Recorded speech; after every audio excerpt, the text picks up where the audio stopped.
நிலையான புகழுக்குரிய தூய்மை மிகு நற்கருணைக்கு எல்லா காலமும் ஆராதனையும் புகழும் ஆட்சியும் உண்டாக கடவுது. நிலையான புகழுக்குரிய தூய்மை மிகு நற்கருணைக்கு எல்லா காலமும் ஆராதனையும் புகழும் ஆட்சியும் உண்டாக கடவுது. நிலையான புகழுக்குரிய தூய்மை மிகு நற்கருணைக்கு எல்லா காலமும் ஆராதனையும் புகழும் ஆட்சியும் உண்டாக கடவுது. மரித்தோரிலே இருந்து எழும்பின முதல் பேரான இயேசு இன்று நற்கருணையிலே உயிருள்ள அப்பமாக, வாழ்வு தரக்கூடிய உணவாக என்னை விசுவசிக்கிறவன் இறப்பினிலும் உயிர் வாழ்வான் என்று சொன்னவர் நம் மத்தியிலே உலர்ந்து போயிருக்கிற எலும்புகளுக்கும் நரம்புகளுக்கும் வலிமை தருகிற தெய்வம், எல்லா மாட்சிமைக்கும் மகத்துவத்துக்கும் உரிய தெய்வம், ஆராதனைக்கு உரியவர் நம்மை தேடி வந்திருக்கிறார். இந்த தெய்வத்தை ஆராதித்து நாம் அனைவரும் புகழப் போகிறோம். அவரை உள்ளத்தில் ஆராதிக்க போகிறோம். உள்ளத்திலே இருந்து எழுகின்ற இறை புகழ்ச்சியினால் அவரை நாம் மாட்சிமைப்படுத்த போகிறோம். நாம் அனைவரும் எழுந்து நின்று ஆராதனை ஆராதனை வல்லவரே நல்லவரே என்று இந்த பாடல்களை பாடி ஆண்டவரை நாம் ஆராதிப்போம்.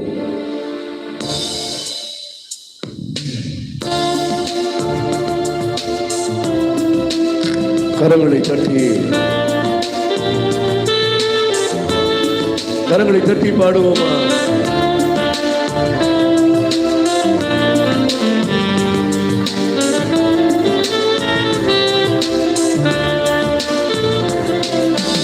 ஆராதனை ஆராதனை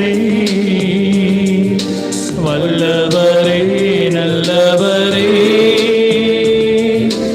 ஆராதனை ஆராதனை அற்புதமே அதிசயமே,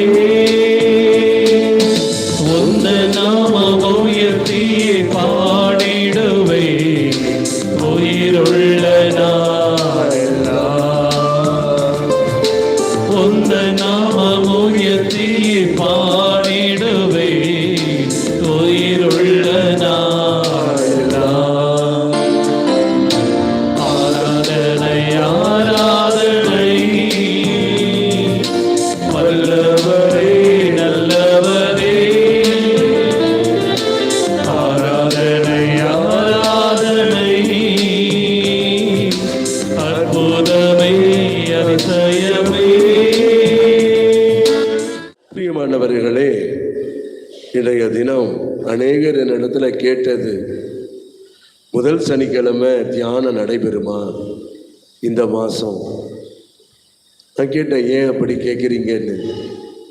அவங்க சொன்னாங்க, உங்கள் தாய் இறந்துட்டாங்களே, அதனால் துக்கத்தெல்லாம் அனுசரிக்கணுமே, அதனால் தியானம் நடைபெறுமா, அதனால் எங்களுக்கு சந்தேகமாக இருக்குதுன்னு. பிரியமானவர்களே, இந்த உலகத்தில் ஒரு ஆன்மா வாழ்ந்து மரித்த பிறகு அந்த ஆன்மா இறைவனுடைய சந்நிதிக்கு சென்று அந்த தீர்ப்பை சந்திக்கும். அந்த தீர்ப்பை சந்தித்த பிறகு நாம் செய்ய வேண்டிய ஒரே கடமை அந்த ஆன்மாவுக்காக ஜெபிக்க வேண்டியது தான் நாம் ஒவ்வொருவருடைய கடமையும். இப்பொழுது என்னிடத்துல கேட்டவரிடத்துல சொன்னேன், என்னுடைய தகப்பனார் இறந்து அவருடைய உடல் என்னுடைய இல்லத்திற்கு முத்தமிழ் நகரில் இருந்த இல்லத்திற்கு வந்து 5 மணிக்கு இல்லத்திற்கு எடுத்து வந்தோம். 6:30 மணிக்கெல்லாம் கீழ்பாக் சர்ச்சில் தியானம் கொடுக்க நான் போயிட்டேன். கடவுள் பார்த்து கொள்வார். எங்கள் அப்பாவை எந்த அளவுக்கு அந்த ஆன்மாவை தயாரப்படுத்தினமோ, நல்ல பாவ சங்கீர்த்தனம், அதே சமயத்தில் அருட்சாதனங்களை கொடுத்து தயார்படுத்தின. அதுக்கப்புறம் ஆண்டவரும் அவரும் நாம் செய்கிற ஜெபங்கள் அவர்களுக்கு உறுதுணையாக இருக்கும்.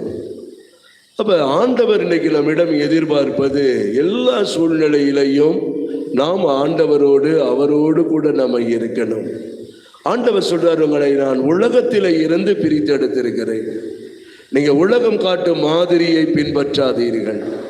உலகம் பலவிதமான சடங்குகளை சொல்லி கொண்டிருக்கும், சம்பிரதாயங்களை சொல்லி கொண்டிருக்கும். ஆனால் நீங்களும் நானும் ஆராதிக்கிற தெய்வம் மரித்தோரிலே இருந்து உயிர்த்தெழுந்த முதற் பேரானவர். அவர் பாருங்க, உயிர்த்தெழுந்த பிறகு தன்னுடைய சீடர்களுக்கு அவர் காட்சி கொடுத்தார், அவர்களை தைரியப்படுத்தினார், பயப்படாதீர்கள் என்று சொன்னார். அப்படி என்றால் நம்ம வாழ்க்கையில ஒன்றை நம்ம புரிஞ்சு கொள்ளணும். இந்த உலகத்துல வாழுகிற நாம ஆன்மாக்களை மையமாக வைத்து இந்த உலகத்துல நம்ம வாழணும். ஆதலால் தான் இன்றைய தினம் கூட நம்மளுடைய பங்கினுடைய பாதுகாவலருடைய விழாவை நாம் கொண்டாடி கொண்டிருக்கிறோம். இது முதல் நல்ல ஒரு நிகழ்வாய் நமக்கு இருக்கிறது. அதனால் பாதி பேர் நவநாள் எடுக்கிறதுனால வர முடியாத ஒரு சூழ்நிலை. இரண்டாவது, நம்மளுடைய சலேசிய மாநில தலைவராக அருட்பணி எல் ஜான் போஸ்கோ 15வது சலேசிய மாநில தலைவராக இன்றைக்கு புனித அந்தோனியார் ஆலயம் மரியன்னை பேராலயத்திலே காலை 10 மணிக்கு அவர் திருப்பலியை நிறைவேற்றி அந்த பொறுப்பை எடுக்கிறார். இரண்டாவது மகிழ்ச்சியான ஒரு நிகழ்வு. மூன்றாவது பார்த்தீர்கள் என்றால், நம்மளுடைய தாய் பங்காய் இருக்கக்கூடிய லூர்து அன்னை திருத்தலத்தினுடைய விழா கொடியேற்றம் எடுத்த நவநாள். நம்மளுடைய தாய் பங்கிலிருந்து பிரிந்த புனித அருளானந்தருடைய பங்கு திருவிழா, இன்னைக்கு அங்கேயும் திருவிழா.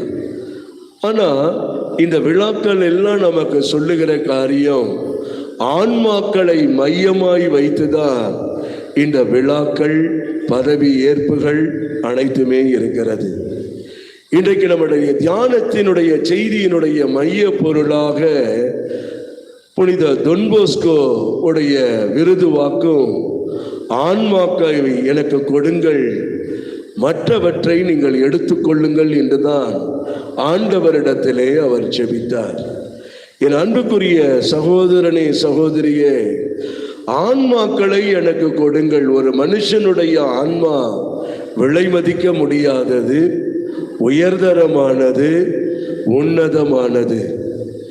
ஆண்டவர் மனிதனை படைத்து அவனுடைய வாயில் அவருடைய உயிர் மூச்சை ஊதின உடனே அவன் மனிதன் உயிர் உள்ளவனாய் மாறினான்.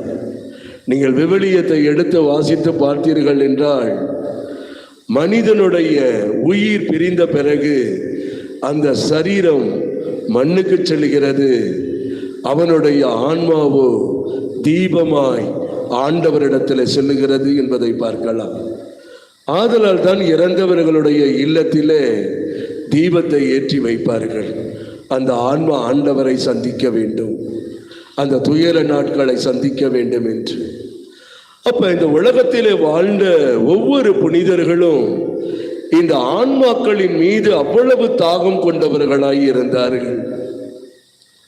விண்ணக தந்தையாக இருக்கக்கூடிய இறைவன் தன்னுடைய மகனை இந்த உலகத்திற்கு அனுப்பியதனுடைய நோக்கமே, பாவத்திலே விழுந்து பாவத்திலே மரித்த ஆன்மாக்கள், எந்த நோக்கத்தோடு தன்னுடைய சாயலாக படைக்கப்பட்ட ஆன்மாக்கள் பரலோகத்தில் வாழணும், அவர்கள் தங்களோடு இருக்கணும்னு அவர் படைச்சாரோ, அந்த கட்டளையை அவர்கள் மீறின போது, சாபம் உள்ள நுழையும் பொழுது பரலோகத்தினுடைய வாசலே மூடப்பட்டது. ஆனால் இயேசு மரித்த பொழுது திரைச்சீலை கீழே இருந்து மேலே இரண்டாய் கிழிந்தது.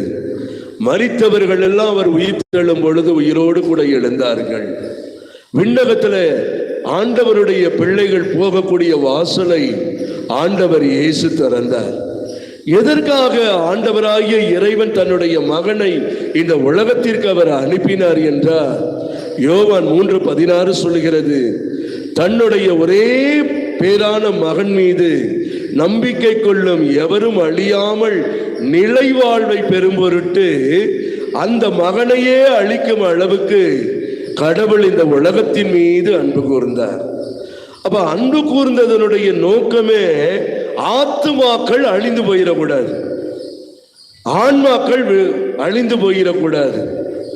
அதற்காகத்தான் ஆண்டவராகிய இறைவன் தன்னுடைய ஒரே பேரான மகனை இந்த உலகத்திற்கே அவர் அனுப்பினார்.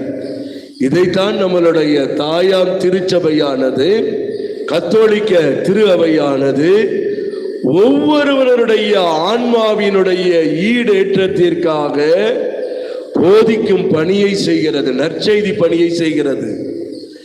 இரண்டாவது, சமூக பணியை அது செய்து கொண்டிருக்கிறது. தொழுநோயாளிகள், திக்கற்றவர்கள், விதவைகள், இந்த சமுதாயத்தால் தள்ளப்பட்டவர்கள், ஓரங்கட்டப்பட்டவர்கள், திருமணம் ஆகாதவர்கள், அவர்களுக்கு கல்வி நிறுவனங்கள், தொழில் காரியங்கள், இவைகளை எல்லாம் அவர்களுக்கு கற்றுக் கொடுத்து அந்த ஆன்மாவை கடவுளுடைய பாதத்திலே சமர்ப்பிக்கிற பணியை திருச்சபையானது செய்து கொண்டிருக்கிறது.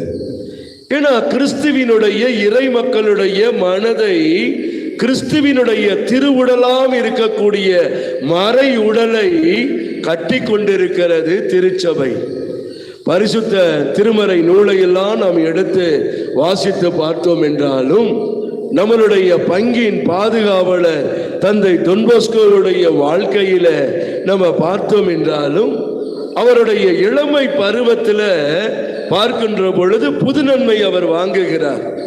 புது நன்மை வாங்கி சில ஆண்டுகள், சில மாதங்கள் ஆகின்ற பொழுது எப்படி நம்மளுடைய மறை மாவட்டங்களிலே நம்மளுடைய பங்குகளிலே தியானங்கள் நடைபெறுகிறதோ, அதே போல டான் போஸ்கோ இள வயதிலே அந்த புது நன்மை வாங்கின சில வாரங்களுக்கு பிறகு புட்டிலியே ரதாஸ்தி என்னக்கூடிய இடத்திலே மிக பெரிய பிரபலமான தியான குருக்கள் வந்து தியானம் நிறைவேற்றுகிறார்கள்.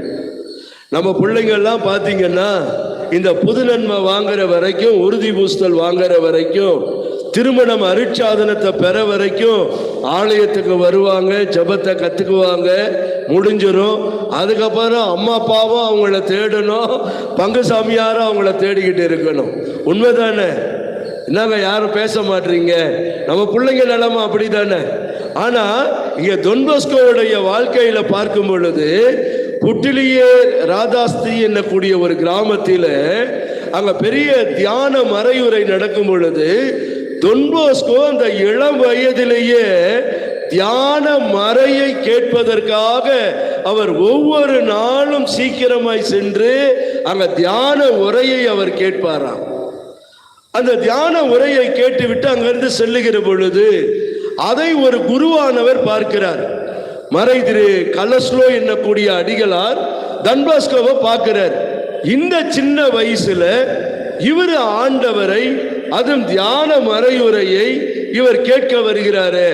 ஒருவேளை இவங்க அம்மாவுடைய தூண்டுதல்னால போடா ஆலயத்துக்கு போ, தியான பிரசங்கத்தை கேளு அப்படின்னு சொல்லி அனுப்பிச்சிருப்பாங்களோன்னு சொல்லி டான் போஸ்கோவை அழைக்கிறார்.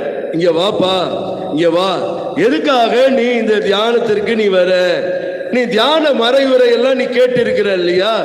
இந்த தியான மறையுரையில இருந்து நீ என்ன கேட்ட என்பதை உன்னால சொல்ல முடியுமான்னு சொல்லி இந்த குருவானவர் கலஸ்லோ என்ற அடிகளார் கேட்கின்ற பொழுது டான் போஸ்கோ சொல்லுகிறாரு, குருவே, நான் தியான மறையுரையினுடைய அந்த முதல் நாள்ல இருக்கக்கூடிய மறையுரையை நான் சொல்லட்டுமா, அல்லது இரண்டாவது நாளுடைய மறையுரையை சொல்லட்டுமா?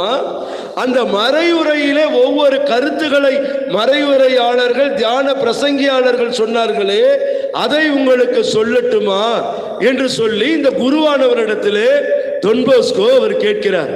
அவர் கேட்கும் பொழுது இந்த கலாஸ்லோ என்கிற அந்த குருவானவர் சொல்லுகிறாரு, சரி அப்படின்னா 2வது நாள் மறையுரையினுடைய அந்த நிகழ்ச்சியெல்லாம் சொல்லுன போது முதல் நாளில் இருந்து தியானம் முடிகிற வரைக்கும் இருக்கிற மறையுரையில ஒரு மறையுரையை கூட மிஸ் பண்ணாம அப்படியே தொன் போஸ்கோ என்ன செய்யறாரு, இந்த குருவானவரிடத்திலே சொல்லுகிறார். இவருடைய அறிவாற்றலையும் தெய்வ பயத்தையும் கண்ட இந்த கலஸ்லோ குருவானவர் அவரை பார்த்து கேட்கிறாரு, தம்பி உன் பேர் என்ன, உன்னுடைய பெயர் என்ன, உன்னுடைய அப்பா எங்க, நீ என்ன படிச்சுக்கிட்டு இருக்கிற அப்படின்னு அவர் கேட்கிறார்.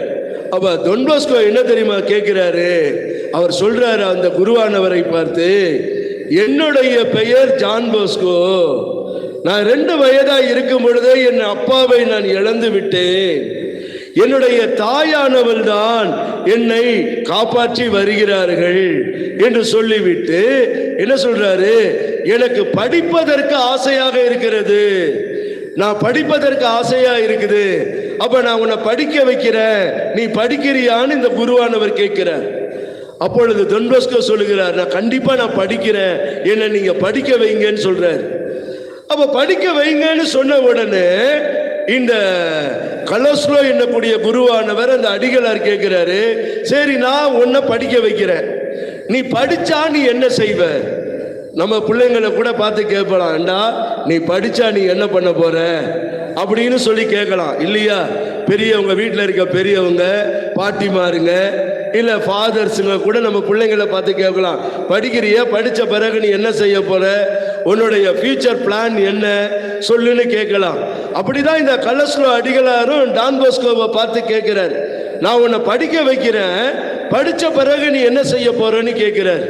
அப்ப கேட்கும் பொழுது அவர் சொல்லுகிறாரு, இதோ நான் படித்த பிறகு நான் ஒரு குருவானவராய் மாற ஆசைப்படுகிறேன். கரங்களை தட்டி ஆண்டவருக்கு நன்றி செலுத்துவோமா? பாருங்க, அவர் கேட்கிறாரு, நீ என்ன செய்ய போறன்னு கேட்கும் போது, நான் ஒரு குருவானவராய் மாற நான் ஆசைப்படுகிறேன் என்று சொன்ன உடனே அடுத்த கேள்வி அவர் கேட்கிறார், ஏன் நீ குருவானவரா மாற ஆசைப்படுற, எதுக்காக நீ குருவானவரா மாற ஆசைப்படுற அப்படின்னு கேட்கும் பொழுது டான் போஸ்கோ என்ன தெரியுமா சொல்றாரு, இந்த இடத்துல தான் அந்த இளம் பருவத்திலேயே அவருடைய உள்ளத்துல ஆத்ம பாரம் எழுந்தது, ஆன்ம பாரம் எழுந்தது. என் அன்புக்குரிய சகோதரனே சகோதரியே, அப்பொழுது அவர் சொல்றாரு, எத்தனையோ சிறுவர்கள் கவனிப்பார் என்று இந்த உலகத்தில் இருந்து கொண்டிருக்கிறார்கள், எத்தனையோ சிறுவர்கள் தாய் தகப்பனை இழந்து போய் இருந்து கொண்டிருக்கிறார்கள், எத்தனையோ சிறுவர்கள் படிக்க முடியாதவர்களாய் இருந்து கொண்டிருக்கிறார்கள். இவர்கள் கெட்டு போகாமல் இருப்பதற்காக நான் ஒரு குருவானவராய் மாற விரும்புகிறேன் என்று சொன்ன உடனே இந்த கலோஸ்களுடைய அடிகளாருடைய கண்களிலே தண்ணீர் வருகிறது. அப்பொழுது அவர் முடிவெடுக்கிறார், கடவுள் இவருக்கு உண்மையாகவே தேவ அழைத்தலை கொடுத்திருக்கிறார். Praise the lord, praise the lord, ஹல்லேலூயா. ஒரு மனுஷனுக்கு அழைத்தலை ஆண்டவர் எப்ப கொடுப்பார்னா, ஆத்ம பாரத்தை அவனுக்குள் விதைக்கும் பொழுதுதான் அவன் ஆண்டவருக்காக வாழணும், ஆண்டவருக்காக இருக்கணும், ஆண்டவருக்காக ஓடணும், ஆண்டவருக்காக உழைக்கணும், ஆண்டவருக்காக பாடுகளை அனுபவிக்கணும், அவருடைய பாடுகளில் பங்கு பெறணும் அப்படிங்கிற எண்ணம் அந்த பாடுகள் ஆத்ம பாரத்தை அந்த உள்ளத்துல இருந்தால் ஒழிய ஆன்மாக்களை நம்மால் அறுவடை செய்ய முடியாது. அதுதான் தொன் போஸ்கோ சொல்லுகிறார், ஆன்மாக்கள் தான் தேவை, மற்றது எனக்கு தேவையில்லை.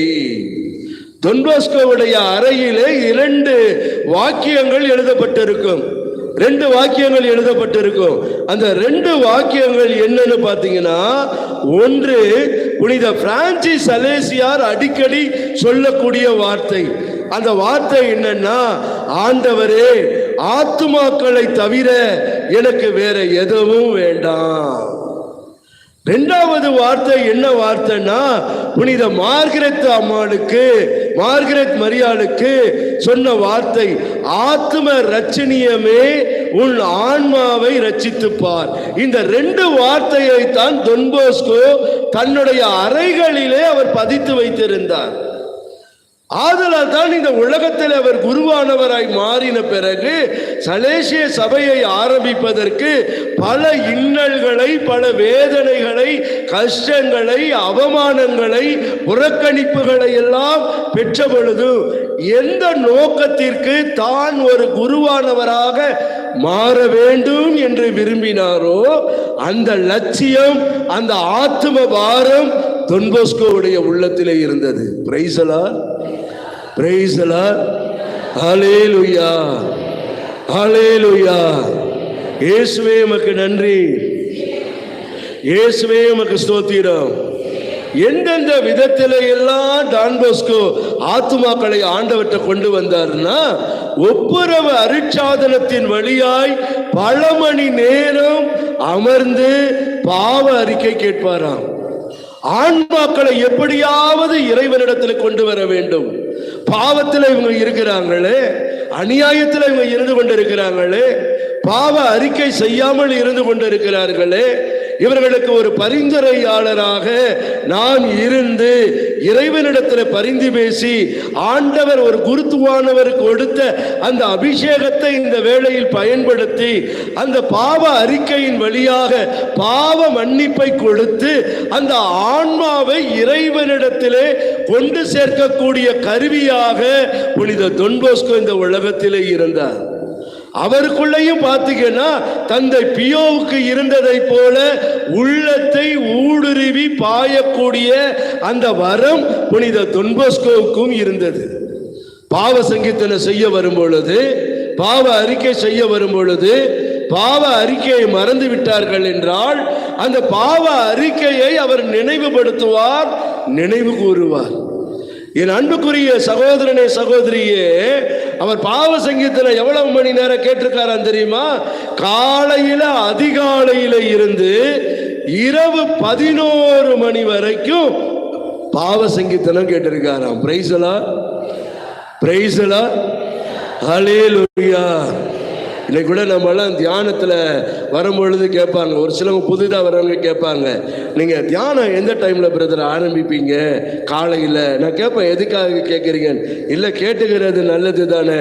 நான் சொல்லுவேன், 6 மணிக்கு காப்பி கொடுத்துருவோம், 6:30 மணிக்கு இறை புகழ்ச்சியோடு செய்தி இல்லை திருப்பலி ஆரம்பிக்கும், திருப்பி ஒரு பிரேக் இருக்கும், திருப்பியும் நாங்கள் 9:30க்கு ஆரம்பிப்போம், 11 மணிக்கு ஒரு பிரேக் இருக்கும், திருப்பியும் 11:30க்கு ஆரம்பிப்போம், 1 மணிக்கு மதிய உணவு இருக்கும், திருப்பி 2 மணிக்கு ஆரம்பிப்போம், 4 மணிக்கு தேநீர் பிரேக் இருக்கும், திருப்பியும் நாங்கள் 5 மணிக்கு ஆரம்பிப்போம், ஜபமாலை எல்லாம் சொல்லி முடித்து இடையில ஒரு பிரேக் இருக்கும், திருப்பியும் செய்தி ஆராதனை இருக்கும், 8:30 மணிக்கு முடிப்போம். ஐயோ, அவ்வளவு நேரம் உட்காரணுமா? இன்னைக்கு பார்த்தீங்கன்னா இந்த உட்காருவது தான் இன்னைக்கு நமக்கு இருக்கக்கூடிய பெரிய ப்ராப்ளமே இதுதான். நம்ம இங்கேயே நம்ம அமராம இருந்துட்டோம்னா பரலோகத்தில் 24 மணி நேரமும் அந்த இடத்துல ஆண்டவர் ஆராதிச்சுக்கிட்டு இருக்கிற அந்த இடத்துல நம்மளால எப்படி அமர முடியும்? அப்ப எனக்குள்ள ஒரு ஆத்ம பாரத்தை ஆண்டவர் விதைக்க விரும்புகிறார். எனக்குள்ள ஒரு ஆன்ம பாரம் இருக்கணும். நம்மளுடைய பங்கின் பாதுகாவலருக்குள்ள ஒரு ஆன்ம பாரம் இருந்தது. அதனாலதான் பாத்தீங்கன்னா திருத்தந்தை 9ஆம் பத்திநாதர் நம்மளுடைய தொன் போஸ்கோவுக்கு என்ன பெயர் வச்சார்னா, இத்தாலியினுடைய கருவூலம் என்று பெயர் விட்டார். இத்தாலியினுடைய கருவூலம்.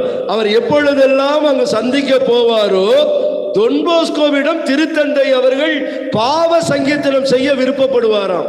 இவரிடத்துல வருகிறார், இவரிடத்துல நம்ம பாவ சங்கீர்த்தனம் செய்யணும் அப்படின்னு விருப்பப்படுவாராம். ஏன் தெரியுமா? இந்த ஆத்மாவுடைய தாகம், ஆத்மாவினுடைய ஈடேற்றம், ஆன்மாக்கள் தான் எனக்கு தேவை, வேற எதுவுமே தேவை கிடையாது. அவர் கையில எதுவுமே இருந்தது இல்லைங்க. ஆனா எல்லா நற்கருணையின் வழியாக, சகாய தாயின் வழியாக அவர் வேண்டுகிற பொழுதெல்லாம் அவர் வேண்டுகிறது அனைத்தையும் ஆண்டவராகிய இறைவன் கொடுத்தார். அப்ப எனக்குள்ள ஆத்ம பாரம் இருந்துச்சுன்னா நான் கேட்கறதை எல்லாம் ஆண்டவர் எனக்கு தருவார். எனக்குள்ள ஆத்ம பாரம் இருந்துச்சுன்னா என்னுடைய குறைவுகளை எல்லாம் ஆண்டவர் என்ன செய்வார்? நிறைவு செய்வார். ஒரு சிலவங்க பாவ சங்கீர்த்தனை செய்யறதுக்கு வருவாங்களாம்.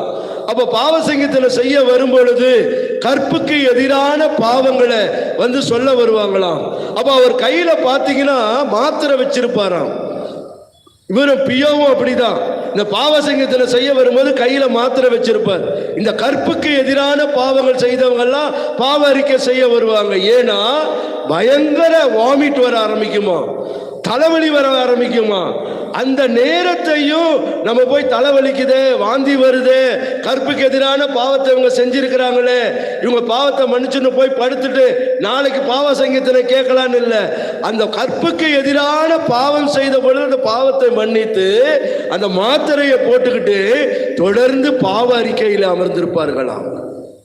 Price the lord, praise the lord, ஹல்லேலூயா, ஹல்லேலூயா.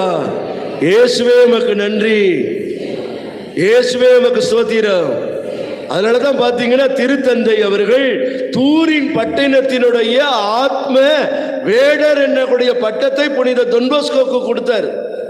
இன்னைக்கு எல்லாம் நம்ம ஒரு சிலவங்க தொன்போஸ்கோ பங்குல இருப்பாங்க, ஆனா தொன்போஸ்கோவை பத்தியே தெரியாது. எல்லாரும் எந்த பங்குல நீங்க இருக்கிறீங்களோ, ஒருவேளை மகதலேன் மரியாள் பங்குல இருக்கலாம், நேர்ச்சை எண்ணெய் ஆலயத்தில் நீங்க இருக்கலாம், டிவைன் மர்சியில் இருக்கலாம், அருளானந்தர் ஆலயத்தில் இருக்கலாம், அல்லது எந்த புனிதருடைய பெயர் கொண்ட ஆலயத்தில் இருக்கலாம்.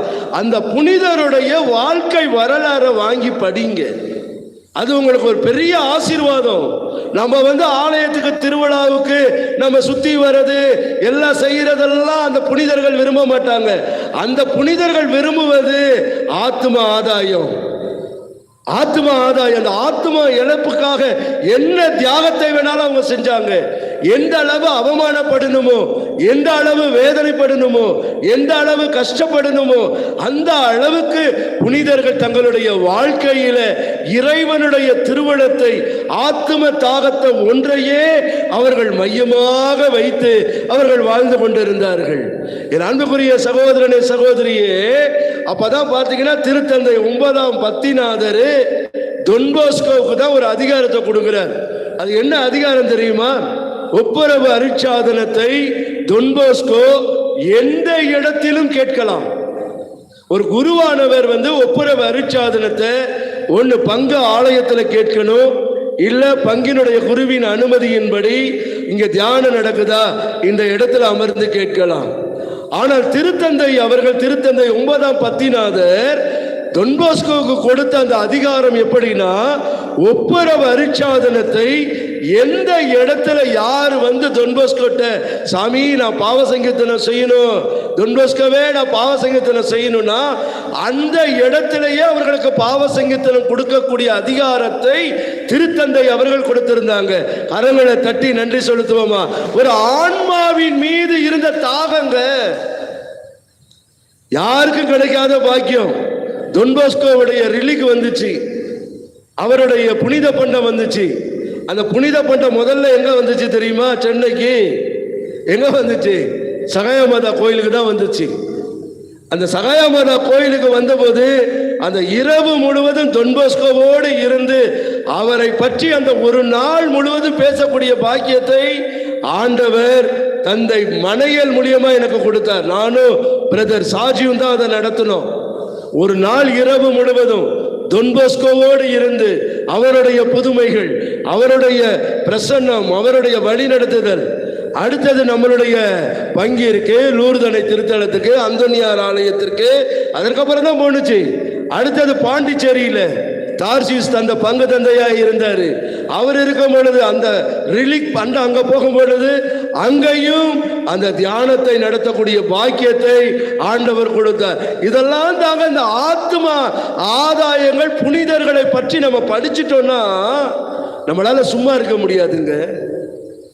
ஏங்க மனைவி உடம்பு சரியில்லாம இருக்கும் போது, மருத்துவமனையில கோமால இருக்கும் போதும் ஏன் பூண்டியில போய் தியானம் நடத்த முடிஞ்சிச்சு? எங்க அப்பா இறந்து போன பொழுது ஏன் மாலை வேளையில போய் நற்செய்தி தியானம் அறிவிக்க முடிஞ்சிச்சு? என் தாய் இறந்த 6 நாள் கூட அவளை நேற்றைய தினம் உயிர்த்தாண்டவர் ஆலயத்தில் போய் நற்செய்தி அறிவிச்சேன், இன்னைக்கு ஆண்டவருடைய வார்த்தையை அறிவிக்கிறேன். ஏன் முடியுது? ஆத்தும தாகம் இருந்தா செய்ய வேண்டியதை அவர் செஞ்சுக்கிட்டு இருப்பார். இந்த ஆத்தும தாகம் உனக்குள்ள இல்லைன்னா நீ பிரச்சனையிலேயே மூழ்கி போயிருவ, பிரச்சனைக்குள்ளேயே நீ இருந்துருவ, பிரச்சனையில இருந்து உன்னால வெளியே வர முடியாது. Praise the lord, praise the lord, ஹalleluya, ஹalleluya. இயேசுவே உமக்கு நன்றி, இயேசுவே உமக்கு ஸ்தோத்திரம். ஒரு முறை டான் போஸ்கோ வண்டியில பயணமாக்கிட்டு போயிட்டு இருக்கிறார். வண்டியில பயணமாகும் பொழுது இந்த வண்டியில போறவன் ஒருத்தன் கெட்ட வார்த்தை பேசிக்கிட்டு வரான். நம்மளா இருந்தா என்ன பண்ணிருவோம் சொல்லுங்க? நம்மளா இருந்தா என்ன பண்ணிருப்போம்? ஒன்னு வாயை மூடுறியா இல்லையான்னு இருப்போம், இல்லையா? இல்ல டிரைவர்கிட்ட சொல்லியிருப்போம், டிரைவர் கொஞ்சம் வண்டியை நிப்பாட்டு, இல்ல போலீஸ் ஸ்டேஷனுக்கு இவனை விடு, என்ன கெட்ட வார்த்தை இப்படி பேசிக்கிட்டு இருக்கிறான், என்ன இப்படி பண்ணிக்கிட்டு இருக்கிறான்னு. அவன் ஒரு கிறிஸ்தவன் வேற. டான் போஸ்கோ என்ன பண்ணாரான் தெரியுமா? உடனே வண்டி போய்கிட்டு இருக்கும் பொழுது அந்த வண்டி போகிற இடத்துலயே அவனுடைய ஆன்மா பாதாளத்தை நோக்கி போகிறதுன்னு சொல்லி அவனிடத்துல பேசி, அப்பா உன்னுடைய ஆன்மாவை விண்ணேற்றத்திற்குரிய பாதையாய் கொண்டு போகணும், நீ அனுமதித்தாய் என்றால் நான் இந்த இடத்திலேயே ஒப்புரவு அரிச்சாதனம் கேட்கிறேன் என்று சொல்லி அவனுக்கு வண்டி போகும் பொழுதே ஒப்புரவு அரிச்சாதனம் கொடுத்தாராம். சில நேரத்தில் ட்ரெயின்ல இருப்பாரு, ட்ரெயின்ல இருந்து இறங்கின உடனே அங்க இருக்கிறவங்க பாவத்தில் இருக்கிறவங்கள பார்த்து கேட்பாராம், கிறிஸ்தவங்களா இருந்தா பாவசிங்கத்தில் செய்யறீங்களா, செய்யற உடனே அந்த இடத்தையே இறங்கி அவர்களுக்கு ஒப்புரவு அரிச்சாதனம் கொடுப்பாராம். ஏனென்றால் திருத்தந்தை 9ஆம் பத்திநாதர் எந்த இடத்திலையும் அவர் ஒப்புரவு அரிச்சாதனம் கேட்கலாம் என்கிற அனுமதி கொடுத்தார். ஏன் தெரியுங்களா? தொன்போசுக்கு உள்ள அந்த இளம் வயதிலே இருந்து ஆத்துமாக்களின் மீது இருந்த அந்த தாகம், அழிந்து போகிறவர்களை ஆண்டவரிடத்தில் கொண்டு வர வேண்டும் என்கிற ஒரு தாகம் இருந்தது. அந்த தாகம் தான் இன்னைக்கு அவரை புனிதராய் உயர்த்தினது. Praise the lord, praise the lord. அன்னை தெரேசாவுடைய வாழ்க்கையை எடுத்துக்கொள்ளுங்க. 18 வயசுல அருள் சகோதரி அவங்க மாறுறாங்க. அருள் சகோதரி அவங்க மாறின உடனே, முடிவு செய்த உடனே தன்னுடைய தாயினிடத்துல போய் அவங்க சொல்றாங்க, அம்மா நான் ஒரு அருள் சகோதரியா நான் மாற போகிறேன் அப்படின்னு. 24 மணி நேரம் ஜெபம் செய்து விட்டு அவங்க சொல்றாங்க, உன்னுடைய பாதையை எல்லாவற்றையும் கடவுளிடத்துல ஒப்படைத்து விடு, கடவுள் உன் உள்ளத்தில் எதை விதைத்தாரோ அதை செய். அதனாலதான் பாருங்க, அன்னை தெரேசா உதவி செஞ்சவங்க யாருக்குங்க செஞ்சாங்க? வெறும் கத்தோலிக்க கிறிஸ்தவங்களுக்கு மட்டும் செஞ்சாங்களா? இல்லைங்க. இஸ்லாமியர்களுக்கு, இந்து சகோதரர்களுக்கு, கிறிஸ்தவர்களுக்கு, பௌத்தர்களுக்கு, யாரு என்னன்னு பார்க்கல. அந்த ஆன்மாவை பார்க்கும்போது அவங்க கடவுளுடைய சாயல் என்பதை மட்டும்தான் பார்த்தாங்க. அதனாலதான் நம்மளுடைய கத்தோலிக்க நிறுவனங்கள் அனைத்துமே பார்த்தீங்கன்னா நம்ம கத்தோலிக்க பிள்ளைகளுக்கு மட்டும் இடம் கொடுக்கல, எல்லாருக்கும் இடம் கொடுக்குது. ஏன்னா ஆன்மாவுடைய ஈடேற்றம், பிள்ளைங்க நல்லா படிக்கணும், வாழ்க்கையில முன்னேறணும், அவங்க வாழ்க்கையில செழித்து வளரணும். இவங்க செழித்து வளர்ந்தாங்கன்னா இந்திய நாடு எல்லா துறைகளிலும் முன்னேற்றம் அடையும், எல்லா துறைகளிலும் பெரிய நிலைக்கு வரும். நம்மளுடைய நாட்டினுடைய முன்னேற்றத்திற்கு இவர்கள் தேவை என்று சொல்லிதான் இன்றைக்கு கல்வி நிறுவனங்கள், தொழிற்கூடங்கள், மருத்துவமனைகள் இன்றைக்கு ஒவ்வொரு இடங்களிலும் ஆத்ம ஆதாயங்களை செய்வதற்கு காரணம் இதுதான். இந்த தாகம் இன்னைக்கு நமக்குள்ள இருக்காங்க, சொல்லுங்க, இருக்கா? இதுவரைக்கும் நமக்காக தான் வாழ்ந்திருப்போம், உண்மைதானே? சொல்லுங்க, நமக்காக தான் வாழ்ந்திருப்போம். எத்தனை பேர் ஆண்டவருக்காக வாழ ஆசைப்படுறீங்க? கையை தூக்க கூட வைக்கமாங்க, உங்களுக்கு பயமா? எத்தனை பேர் ஆண்டவருக்காக வாழ ஆசைப்படுறீங்க? எழுந்து நில்லுங்க, எழுந்து நின்று ஆண்டவர்கிட்ட அந்த வேலையில சொல்ல போறீங்க, ஆண்டவரே என்னை முழுவதும் உம்மிடத்துல நான் அர்ப்பணிக்கிறேன். ஆண்டவரே, கொஞ்சம் அப்படியே முன்னாடி வந்துடுறீங்களா? இப்போ வாங்க, கொஞ்சம் முன்னாடி வாங்க.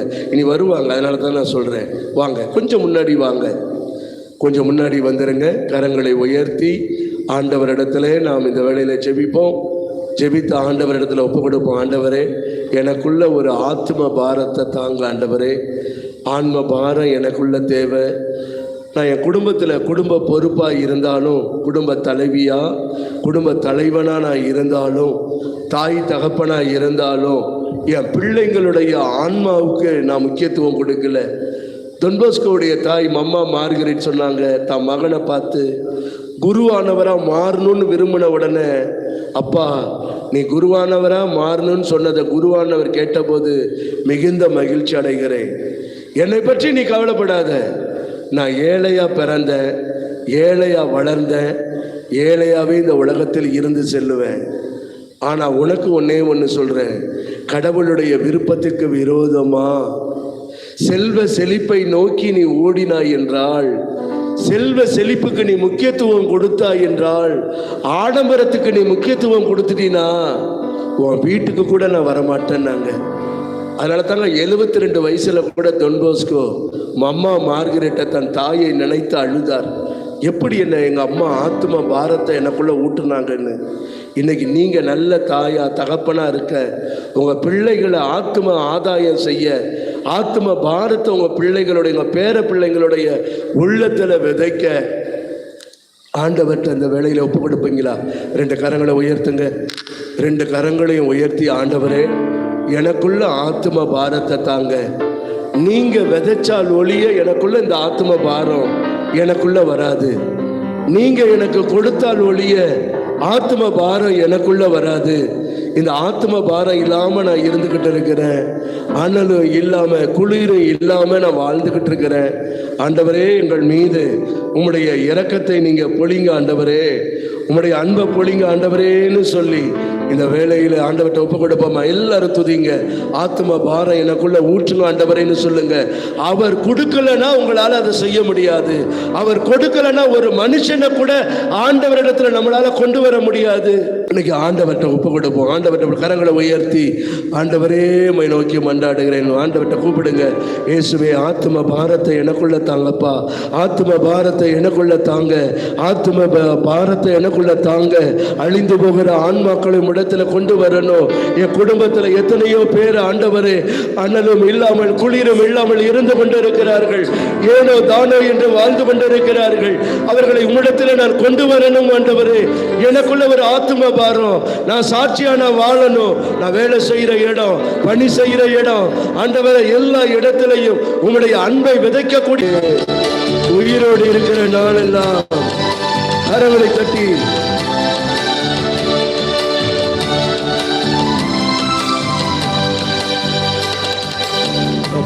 என்னை முழுவதும் அர்ப்பணித்தேனையா, உயிரோடு இருக்கும் நாளெல்லாம் உமக்கு சொந்தமையா. அப்பா என்னை முழுவதும் அர்ப்பணித்தேனையா, உயிரோடு இருக்கும் நாளெல்லாம் உமக்கு சொந்தமையா. அர்ப்பணித்தேன் அர்ப்பணித்தேன் அர்ப்பணித்தேன் நான் அர்ப்பணித்தேன்.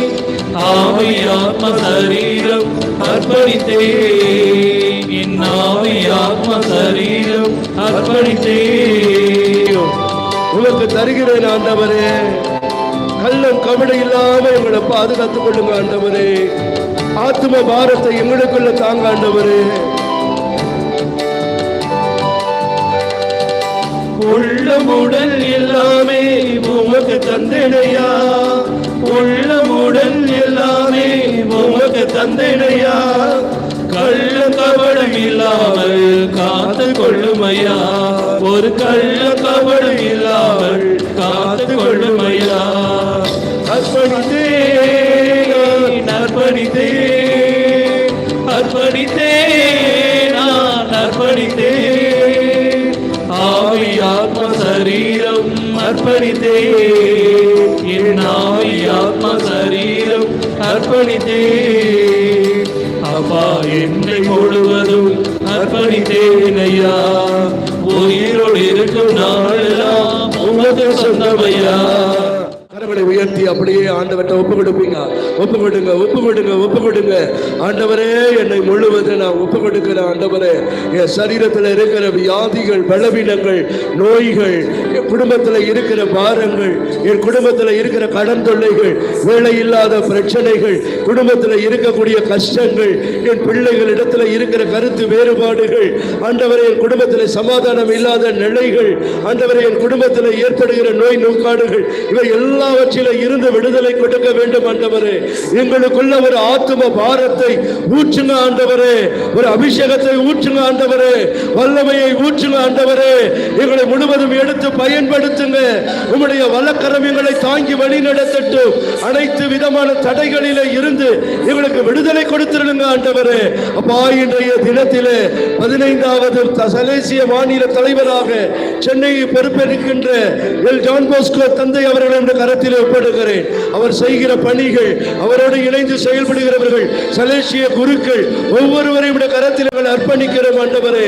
திருத்தந்தையிடம் டான் போஸ்கோ சொன்னதை போல சலேசியர்கள் திருத்தந்தைக்கும் திருச்சபைக்கும் கீழ்ப்பட்டு இருப்பது மேலான பணி என்று சொன்னதை போல ஆண்டவரே, சலேசிய குடும்பத்தில் இருக்கிற நாங்களும் கீழ்ப்படிந்து வாழக்கூடிய அருளை தரும்படியாய் இந்த வேளையில நாங்கள் ஜெபிக்கிறோம் ஆண்டவரே. அவ்விதமாக இன்றைய தினம் திருப்பலி நிறைவேற்றுகிற அருட்தந்தை ஆனந்தராஜ் தந்தைக்காகவும், எங்கள் பங்கு தந்தை உதவி தந்தையர்களுக்காகவும், இன்று மாலை நடைபெறுகிற வழிபாடுகளுக்காகவும், திருப்பலிக்காகவும், நாளைய தினத்திலே வழிநடத்துகிற ஆயருடைய அந்த ஆண்டவரே தேர் திருவிழாவிற்காகவும் கரத்தில் ஒப்புக் கொடுக்கிறோம். ஆசீர்வதித்து வழிநடத்துவீராக. இன்றைய தினத்தை நேர்ச்சை உணவு கொடுத்த சகோதரி ஜோஸ்பின் அவருடைய குடும்பத்தினருடைய கருத்துக்களையும் நிறைவேற்றும்படியாக இந்த வேளையிலே ஜெபிக்கிறோம். பல விதத்திலே ஆண்டவரே, தியானத்திற்கு மாதா தொலைக்காட்சியிலே வார்த்தைகளை அறிவிக்க உதவி செய்கிற குடும்பங்கள், நோட்டீஸ்கள் மற்றும் பல காரியங்களுக்கு உதவி செய்கிற ஒவ்வொரு குடும்பங்களையும் கருத்தில் ஒப்புடுகிறோம். பங்கெடுத்தவர்களுடைய கருத்தில் ஒப்புடுகிறோம். ஆசீர்வதித்து வழி நடத்தும் விழாவற்றுங்கள் ஆண்டவரும் மீட்பரும் இயேசு கிறிஸ்துவினுடைய நாமத்தில் ஜெபிக்கிற ஜீவனுள்ள பிதாவே, ஆமென். அனைவரும் கண்களை மூடி நம்முடைய ஆன்மாவினை உற்று நோக்குவோம்.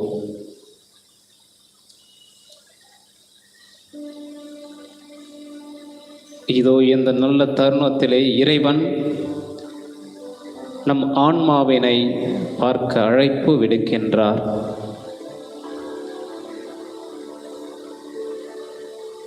மூன்று மணி நேரம் அவரோடு செலவு செய்ய அற்புதமான இந்த நேரத்தினை கொடுத்துள்ளார். நம்முடைய ஆன்மாவானது விண்ணகத்திற்கு செல்ல தயாரிப்பதற்கான நேரம் இந்த நல்ல நேரம். இந்த நல்ல நேரத்தினை கொடுத்த இறைவனுக்கு நன்றி செலுத்துவோம்.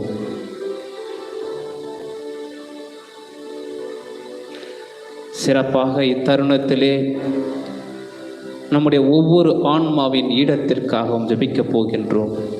சிறப்பாக திருப்பலியிலே ஜெபிக்கப் போகின்றோம். ஆகவே அந்த இறைவனுக்கு நம் இதோ இந்த நல்ல தருணத்திலே இறைவன் நம் ஆன்மாவினை பார்க்க அழைப்பு விடுக்கின்றார்.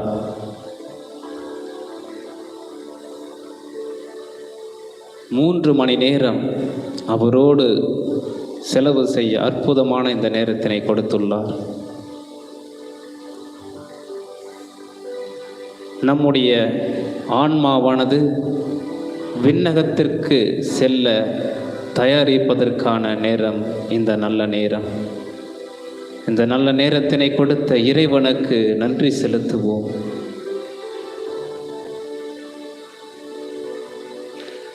சிறப்பாக இத்தருணத்திலே நம்முடைய ஒவ்வொரு ஆன்மாவின் ஈடத்திற்காகவும் ஜெபிக்கப் போகின்றோம். சிறப்பாக திருப்பலியிலே ஜெபிக்கப் போகின்றோம்.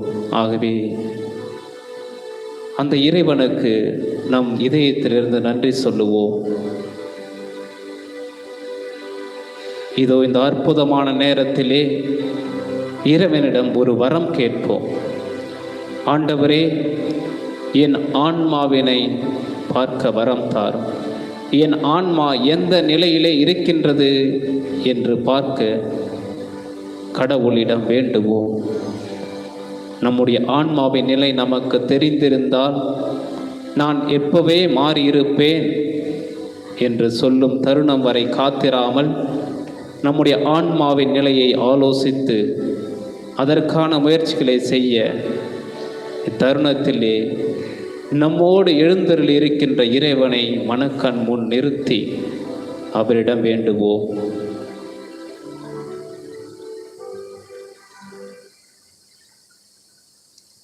அனைவரும் கண்களை திறந்து இறைவனுக்கு இன்னும் ஒரு முறை கரங்களை தட்டி நன்றி செலுத்துவோம்.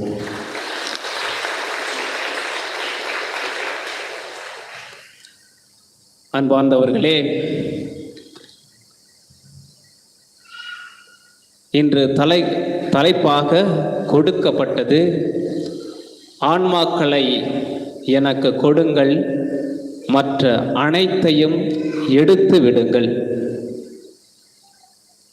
இந்த தலைப்பு என்னை மிகவும் சிந்திக்க தூண்டியது. ஏனென்றால் என்னுடைய வாழ்விலே பல கட்டங்களை நான் யோசித்து பார்க்கும்போது ஒவ்வொன்றும் கடவுளுடைய திட்டப்படி நடந்து வருகின்றது என்று சொல்லுவேன். நான் முதன்முறையாக குருவாக வேண்டுமென்று திருப்பத்தூருக்கு சென்றபோது நான் முதலில் கற்றுக்கொண்ட ஆங்கில வாக்கியம் என்னவென்றால், Jesus I trust in you. நாங்கள் குருத்துவத்துக்கு செல்லும்போது சலேசி இல்லங்களை பார்ப்பதற்காக அழைத்து செல்வார்கள். அப்பொழுது நாங்கள் திருப்பத்தூரிலே உள்ள பங்கு கோயிலுக்கு சென்றோம். அங்கே இறையிறக்க ஆண்டவருடைய படமானது பொறிக்கப்பட்டு அதற்கு கீழே Jesus I trust in you என்று ஆங்கிலத்திலும், இயேசுவே நான் உன் மீது நம்பிக்கை வைக்கிறேன் என்று தமிழிலும் எழுதியிருந்தது.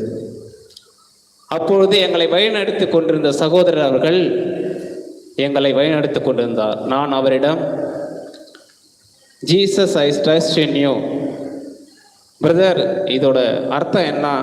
டேய், அது கீழே எழுதிக்குது பாடுறான் என்று சொன்னார். ஆண்டவரிடம் நம்பிக்கை கொள்வது நமது அத்தியாய கடமை. அடுத்ததாக நான் கற்றுக்கொண்ட அடுத்த வாக்கியம் என்னவென்றால், இன்றைய தியானத்திற்குரிய சிந்தனை, give me souls, take away the rest. எனக்கு புரியவே இல்லை. கிவ் என்றால் கொடுப்பது, சோல்ஸ் என்றால் ஆன்மா, ஆன்மாவை கொடு. டேக் ரெஸ்ட் அப்படி என்றால், ஒருவேளை நான் போயிட்டு ரெஸ்ட் எடுக்கணும் போல, அப்படி என்று நான் குழப்பத்திலே இருந்தேன். டேக் ரெஸ்ட் என்று சொல்லுகிறார்களே, இது என்ன வேலை செய்து கூட ரெஸ்ட் எடுக்கிறதா, அந்த ரெஸ்டா அப்படி என்று நான் குழம்பிக் கொண்டிருந்தேன். அப்போது வயது எனக்கு 15-14 இருக்கும். ஆகவே மீண்டும் ஒரு முறை கேட்கவில்லை. பின்னர் தொடர்ந்து இது வாக்கியத்தை சலீசியர்கள் சொல்ல சொல்ல பிறகு தானாகத்தான் புரிந்தது. Give me souls, take away the rest, தாமிகி அனிமாஸ் செத்ரா தொல்லே. அதற்கான வாக்கியம் எங்கே இருக்கிறது என்றால் திருவிவிலியத்திலே இருக்கின்றது. திருவிவிலியத்தில் இருந்துதான் Don Bosco give me souls, take away the rest, ஆன்மாக்களை கொடுங்கள், மற்ற அனைத்தையும் எடுத்து விடுங்கள் என்று திருவிவிலியத்திலே இருந்து எடுக்கின்றார். அது எங்கே இருக்கிறது என்று பார்த்தோமானால், தொடக்க நூல் 14ஆம் அதிகாரம்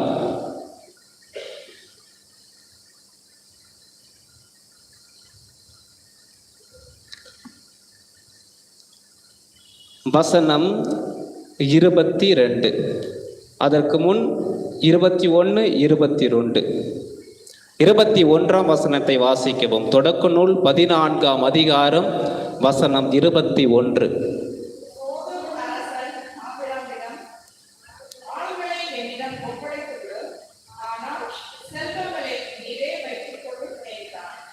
ஆள்களை என்னிடம் ஒப்படைத்து விடும். கிவ் மீ த மென், ஆனால் செல்வங்களை நீரே வைத்துக் கொள்ளும். Keep the rest with you. இதற்கான கதை எங்கே செல்கிறது என்றால், ஆபிரகாமின் உறவினரான லோத்துவை பல அரசர்கள் கைதியாக எடுத்துக்கொண்டு சென்று விட்டார்கள். கைதியாக எடுத்துக்கொண்டு செல்லும் போது அவரையும் அவருடைய உறவினர்களையும் அவருடைய பொருட்களை எல்லாவற்றையும் கவர்ந்து எடுத்து சென்று விட்டார்கள். ஆகவே ஆபிரகாமுக்கு செய்தி வருகிறது, உம் உறவினரை லோத்துவை எடுத்து சென்று விட்டார்கள், ஆகவே அவரை மீட்க வேண்டும் என்று ஆபிரகாம் ஒரு படையை திரட்டி கொண்டு செல்கின்றார். அப்படி திரட்டி கொண்டு சென்று அந்த மன்னர்களை வென்றுவிட்டு மீண்டும் லோத்துவை திரும்ப அழைத்து வருகின்றார். அந்த மக்களையும் மீட்டு கொண்டு வருகின்றார். அவர்கள் கவர்ந்து எடுத்துக்கொண்ட செல்வத்தை மீண்டு எடுத்துக்கொண்டு வருகிறார். அந்த செல்வம் மட்டுமல்லாமல் அவர்களிடமிருந்த அளப்பரிய செல்வங்களையும் மீண்டும் கொண்டு வருகின்றார்.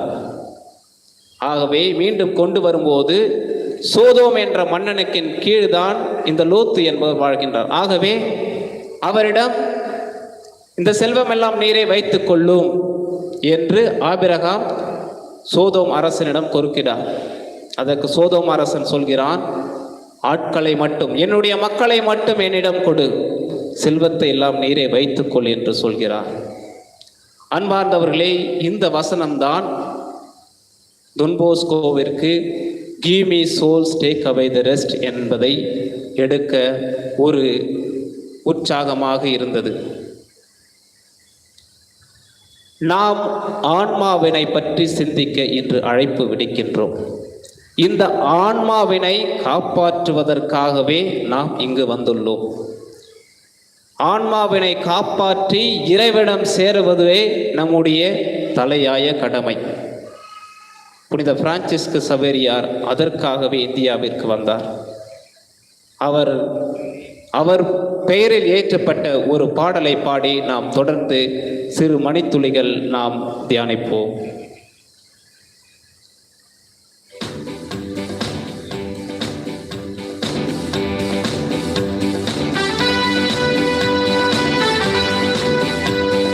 அனைவரும் எழுந்து நிற்போம். எழுந்து நின்று நம்மை படைத்த இறைவனுக்கு ஆன்மாவின் மூலமாக நன்றி செலுத்துவோம்.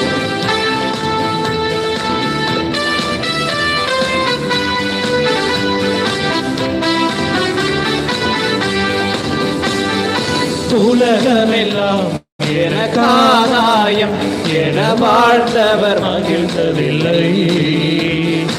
ஆன்மாவே எனக்காதாயம் என வாழ்ந்தார் கவலையில்லை.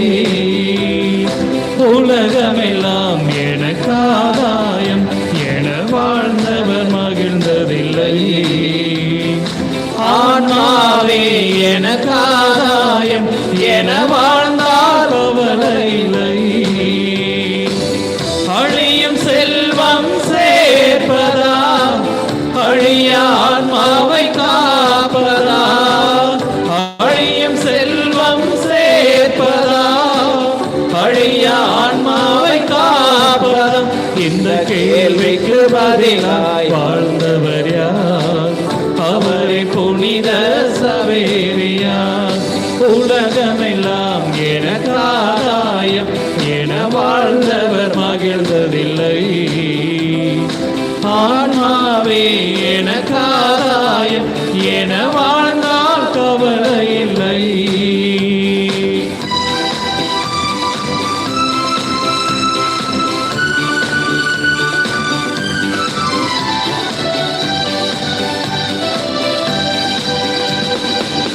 உண்ணும் பொருளும் தேடுகிறோம், பட்ட பதவியை நாடுகிறோம்.